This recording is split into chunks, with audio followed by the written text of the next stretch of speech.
Hey, what do you say? What do you know? It's the Artie Show here on Friday. My partner joins me in studio tonight, Jimmy D. Jimmy, say hello to everybody. Hello, everybody. How's everybody doing tonight? Oh, my God, I almost broke an eardrum there.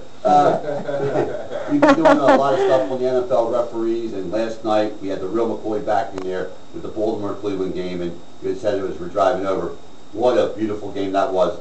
I thought you were talking about the Phillies game, but now you're talking about the refereeing and the officiating in the NFL. It finally ran smooth. Yeah, it was such a difference from all the rest of the games. These guys seem to know much more what they're doing. The game ran smoother and didn't run as long. They had fewer conferences amongst themselves because they knew what they were doing. It was amazing, absolutely amazing. Well, then, in fact, it's the first time I've ever seen it where they took their hats off and they stand in ovation for the real refs to come in there and do the NFL. Yes. Chris Collinsworth saying, this is brutal, I can't take it anymore, and John Gruden just giving the old thumbs down, and on Monday night, the catastrophe, they got right into there with the labor grooming. But I do, and I had said this all last week on the show, or this week, excuse me, on the show, that I think you're right. I think the owners want to bust that union up or make it as tough as could be for them to get them back on the field.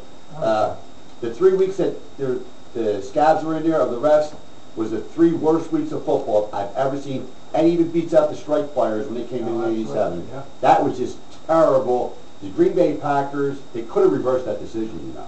Very easily could have reversed that and did the right thing in the NFL. But then, if they would have done that, then they would have to take the egg on the face of the owners and the league itself for overturning a call where they're paying these guys to do what they're doing.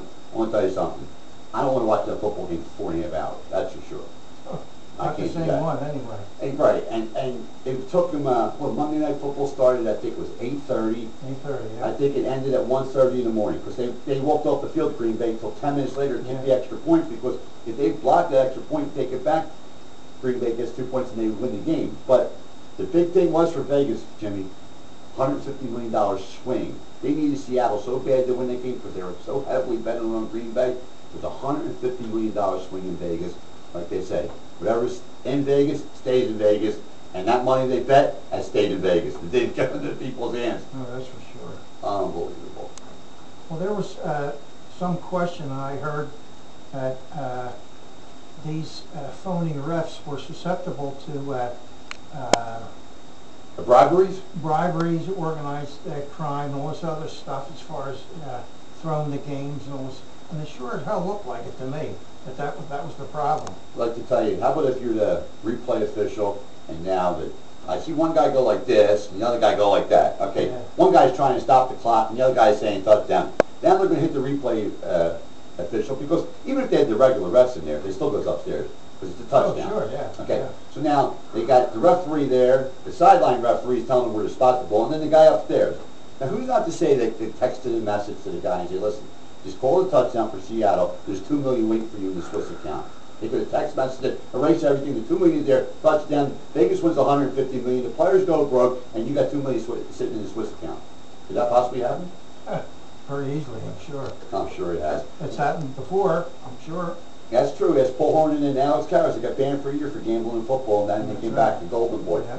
J.J. Burden is going to be on the show tonight. Also, Steve Rogers from the Expos. He beat the Phillies in '81 in that playoff game when it tied 2-2. In fact, they lost that game 2-1, Jimmy. Carlton was pitcher for the Phillies, and Rogers knocked in both runs for the Expos. They beat it 2-1. I was 6 as both. I was there. Okay, then we have Mike Brown, who's a handicapped guy who has a lot of different athletes on his show, who also, they select games, but they're retired players, so it's on the up and up. Yeah. Then we have a sporting guy with different types of gear that you can buy, and it's all around the country. His name's Mike Lamont. He'll be with us also. And then I thought it would be good if we did some stuff on our own. We talked about football, the playoff race in baseball, because that's coming down to the last weekend, which is this weekend coming up. The Orioles are alive, and so are the Oakland A's. I mean, they're really alive. The Angels are on the outside looking in. We had Dan Duquette on the show yesterday talking about the Baltimore Orioles. I'll tell you something. I did some research on that team. They're young and they're good. They're going to be around for a while, Jimmy. Yeah, I'm sure. They'll be around. The old tradition coming back. The Oakland A's with Charlie O'Finley, the Bash Brothers. And here comes the Baltimore Orioles. I feel like Earl Weaver's going to pop out of that dugout sooner or later and talk to Alice Sweet one last time.